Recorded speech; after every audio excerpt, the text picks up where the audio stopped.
Bonjour et bienvenue sur Kesako.com. Dans cette nouvelle vidéo sur les suites convergentes, nous allons nous intéresser à un chapitre très intéressant. Je rappelle toujours qu'on se place dans un espace vectoriel muni d'une norme qu'on note comme cela. La caractérisation séquentielle des fermés. Ces histoires de caractérisation séquentielle sont extrêmement importantes en mathématiques parce qu'elles permettent de faire le lien entre tout ce qui est suite et le reste des maths, c'est-à-dire des fonctions et des suites, des limites et des suites, de la topologie et des suites. C'est vraiment très intéressant. Nous allons énoncer une conséquence intéressante aussi sur ces histoires de caractérisation séquentielle, et tout cela nous allons détailler avec des preuves, j'espère, bien précises. Tout d'abord, la caractérisation. On prend A, une partie d'un espace vectoriel E, non vide donc, car on a pu prendre une partie. Et on dit que L appartient à l'adhérence de A, si et seulement si il existe une suite d'éléments de A puissance n, telle que L c'est la limite d'une suite, ou que L appartient à l'adhérence de A, si et seulement si il existe une suite qui converge vers L.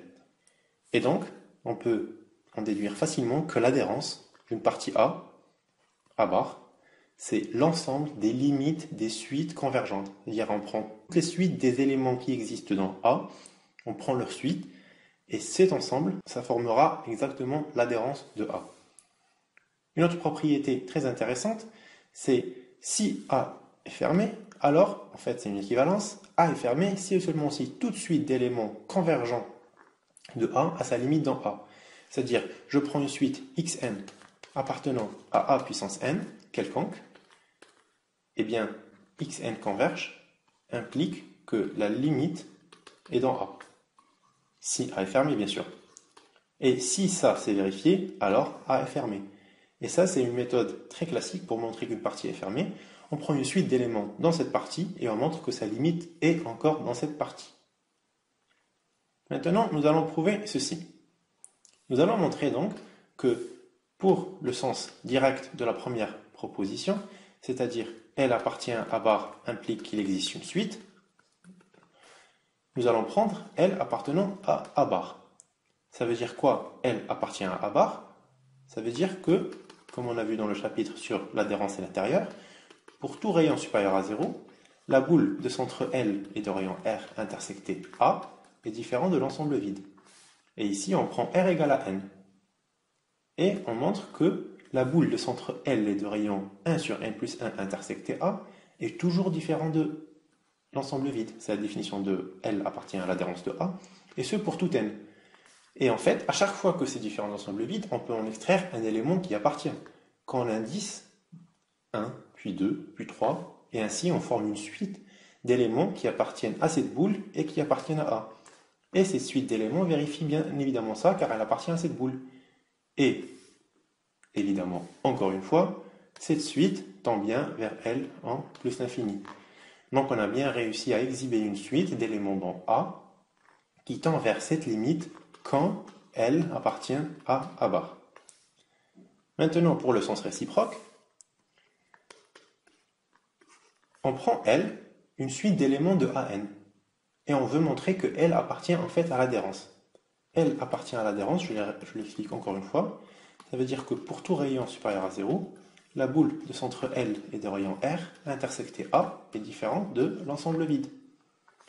Donc on prend un R supérieur à 0 fixé quelconque. On sait d'après la définition de la limite qu'il existe un rang à partir duquel tous les éléments sont dans cette boule. En fait, on n'en a trouvé qu'un seul, et ça suffit.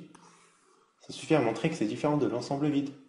Et donc, L appartient bien à A bar. Et on a montré l'équivalence entre L appartenant à A bar équivaut à l'existence d'une suite d'éléments dans A puissance n, telle que L, c'est la limite de cette suite. La preuve peut paraître assez louche, je trouve qu'elle est très intéressante car elle permet de bien cadrer ces histoires de caractérisation. Pour la deuxième propriété, c'est A fermé, si et seulement si, c'est la limite de toute suite d'éléments de A. Pourquoi? Tout simplement parce que si A est fermé, comme on a vu dans les vidéos précédentes, si et seulement si A égale A bar. Si et seulement si A bar est inclus dans A, car l'inverse est évidemment vrai, Et si et seulement si, pour toute L appartenant à A bar, L appartient à A. Et comme on a vu, L appartient à bar, ça équivaut à être la limite d'une suite d'éléments dans L. Donc, A est fermé si et seulement si tout élément de A est la limite d'une suite d'éléments dans. On passe à une conséquence très intéressante. En utilisant cela, on peut montrer facilement que toute boule est fermée. On a déjà montré ça avec les quantificateurs. Et que toute sphère est infermée. Et ça, c'est ce qu'on va montrer tout de suite. Pour montrer qu'une sphère est infermée, je dois montrer que toute suite d'éléments de cette sphère met une limite toujours dans cette sphère. Donc je prends une suite d'éléments xn appartenant à cette sphère. Donc, pour tout n appartenant à n, la norme de xn moins le centre de la sphère que j'appelle petit a par exemple, est égale à r. Or, cette suite admet une limite, car elle est supposée convergente, donc par passage à la limite en plus l'infini, sa limite x compose, en supposant qu'en fait la suite xn tend vers x en plus l'infini, cette norme tend bien vers x moins a en norme, et r tend bien vers r, donc la limite de cette suite vérifie aussi le critère qui permet de l'intégrer dans cette sphère. Donc la limite d'une suite d'éléments dans une sphère est aussi dans la sphère, et donc la sphère est infermée. Deuxième exemple, deuxième conséquence, si f est un sous-espace vectoriel de E, alors f bar, ou l'adhérence de f, est aussi un sous-espace vectoriel de E. C'est une propriété très intéressante si on avait vu des exemples sur ce que c'est que le fermé ou l'adhérence d'un hyperplan et compagnie. Je vous laisse vous intéresser à cela, on le verra peut-être une prochaine fois. On veut montrer donc que f bar est un sous-espace vectoriel de E. Donc, premièrement, f bar est évidemment inclus dans E.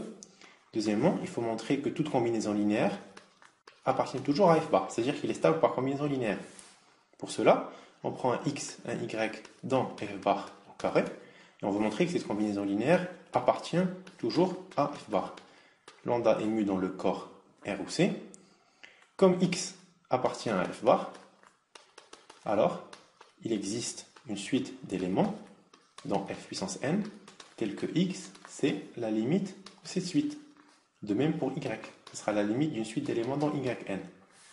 Donc, x, lambda x plus mu y, c'est bien la limite, on a vu dans la vidéo précédente, de la combinaison linéaire de lambda xn plus mu yn. Or, lambda xn plus mu yn appartient à f, donc lambda x plus mu y, c'est bien la limite d'une suite d'éléments dans f, donc ça appartient à f bar. Et on a montré que c'est stable par combinaison linéaire.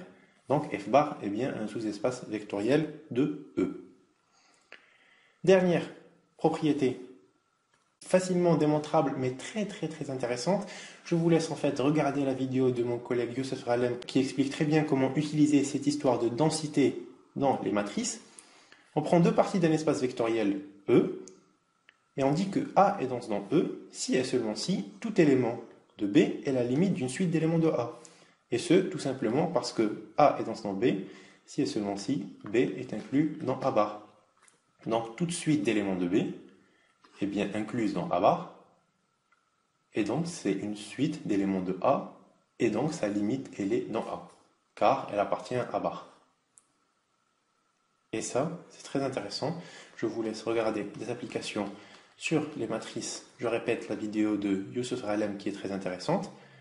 Ceci clôt notre vidéo sur la caractérisation séquentielle des fermés. D'autres caractérisations vont venir prochainement. Elles sont tout aussi très intéressantes. Rappelez-vous bien de cette caractérisation, elle peut vous sauver la vie. Merci et bonne journée.